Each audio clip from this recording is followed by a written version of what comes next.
Hey everyone, it's Brandon again, and today we're going to look at our $300 to $350 build. This is continuing our Build a Gaming PC series for Q4 of 2014, resuming from the $200 build, which I thought was really a pretty amazing build. And it wasn't a build that you're going to go out and play, your favorite first-person shooter with necessarily. You're not going to go run Battlefield 4 at an amazing rate, but if you are a gamer that likes games like Hearthstone or League of Legends or even Minecraft, and you only had 200 bucks to get into gaming, the gaming PC world, then you know what? Maybe it's a pretty reasonable thing to do. Or maybe if you wanted to use it as an HTPC, you've got a $200 HTPC in front of your TV that can play, any videos you'll throw at it or some occasional games. So moving onward to the $300 to $350 build, we're going to make some pretty huge strides in terms of performance here because we're going to focus on using a dedicated graphics card. Now, that graphics card is going to be the R7 260X, which I've been able to find on rebate for about $100, and we're going to use that in conjunction with what I think is really the perfect budget processor right now, quickly becoming my favorite budget processor of all time, the Pentium G3258.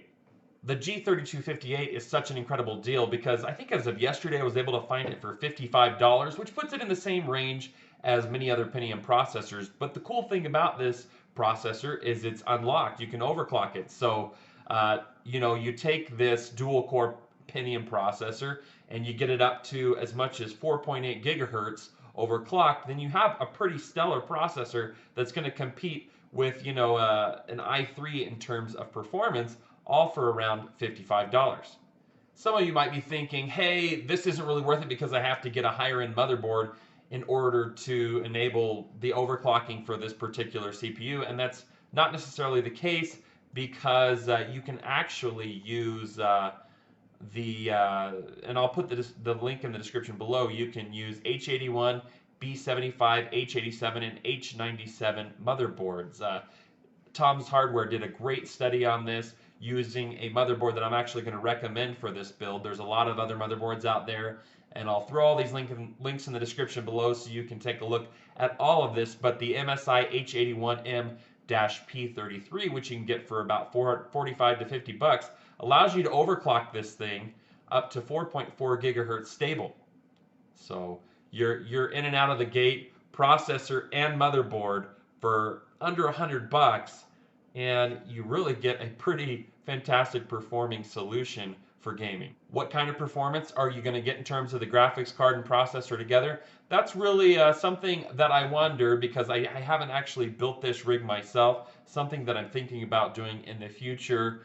But just to put it in perspective, using an i5-3570K, so you're going to have to knock off a few FPS for this, but if you use an R7 260X with the i5-3570K, then you'd get about 58.3 FPS on high graphical settings for Battlefield 4, 1080p for Crysis 3 on medium quality plus FXAA, about 43.2 FPS. Bioshock Infinite would average about 50.8 on ultra graphic settings, and really overall not too bad for something that's going to cost you $300 to $350. I mean, these are some of today's latest games. These are this is in 1080p. This is clearly superior at this point. Clearly for $300, we're already far exceeding any performance that we could get in the PlayStation 4 or the Xbox One here.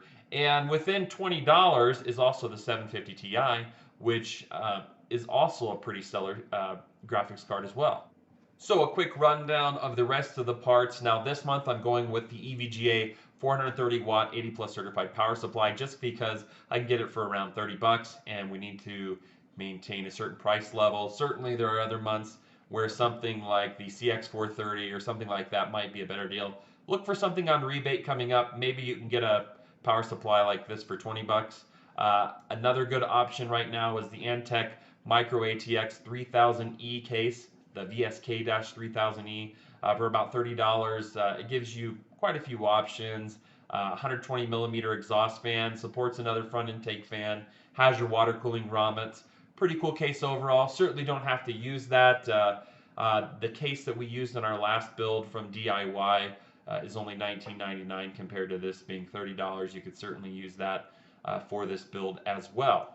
For a hard drive, you're going to want to go with something like the Caviar Blue from Western Digital. That's kind of my go-to budget hard drive in terms of performance, in terms of price. $30 for 250 gigabytes, or if you want to spend a little bit more, around $50 price range, you can get a terabyte. So if you plan on putting a lot of games on your computer, then you might want to go for that higher end hard drive. But I think there's a lot of you that maybe put just a few games on your computer, play them, delete them, and then add something else. If you're that kind of person, then it's perfectly acceptable to get something like a 250 gigabyte hard drive.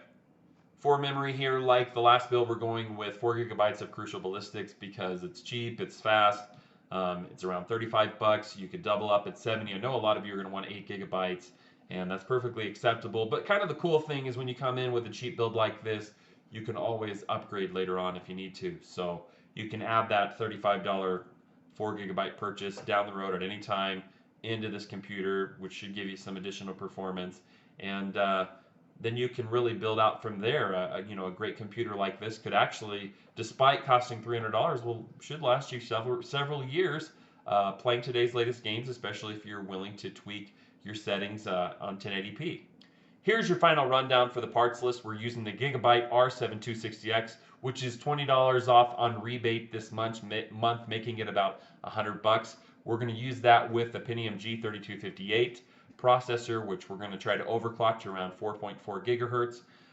In addition, we're going to use the MSI H81M-P33 motherboard. There's lots of other motherboards that you can use for this build to do this.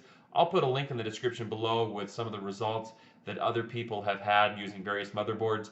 This one seems like the safest bet for me, is also the one that Tom's Hardware did in their article, and so we're going with that. In terms of hard drive, Western Digital Caviar Blue, 250 gigabytes. For power supply, the EVGA 430 watt, 80 plus certified power supply for around $30.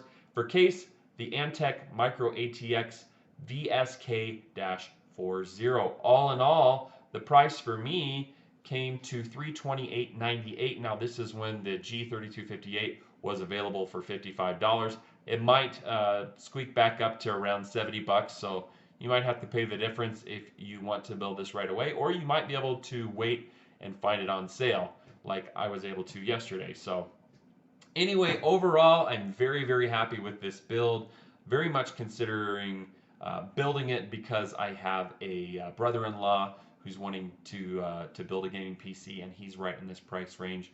And I said, hey, this is something that I'd like to build and really just work with to see exactly what kind of FPS numbers we got. Again, the FPS numbers that I used in this video were if you were using an i5-3570K, but if you overclock your G3258 to 4.4 gigahertz, then it's really not too far behind it. That should at least give you a good reference point. Okay, fellow gamers, that's all I have for you today. Feel free to ask me any questions in the comments section below, or go to facebook.com/top10gamer. I've responded to thousands of your questions there, and it's really been a good place where I can meet you guys. It gets a little harder in the comment section below, but on Facebook it's a little easier to manage. Sometimes it takes me a little while to get back to you right away, but please be patient with me because I just do this as I can, but I am here to help. So anyway, if you like this kind of thing, please help me out by liking and subscribing. We just hit the over 11,000 subscriber mark, and I'd really like to head to that 20,000 subscriber mark quickly. So if you can help me like and subscribe, this will allow us to go and do more builds, more hands-on stuff, and get more exposure so that we can get that stuff out and in front of you. Anyway, like and subscribe, and we'll see you next time.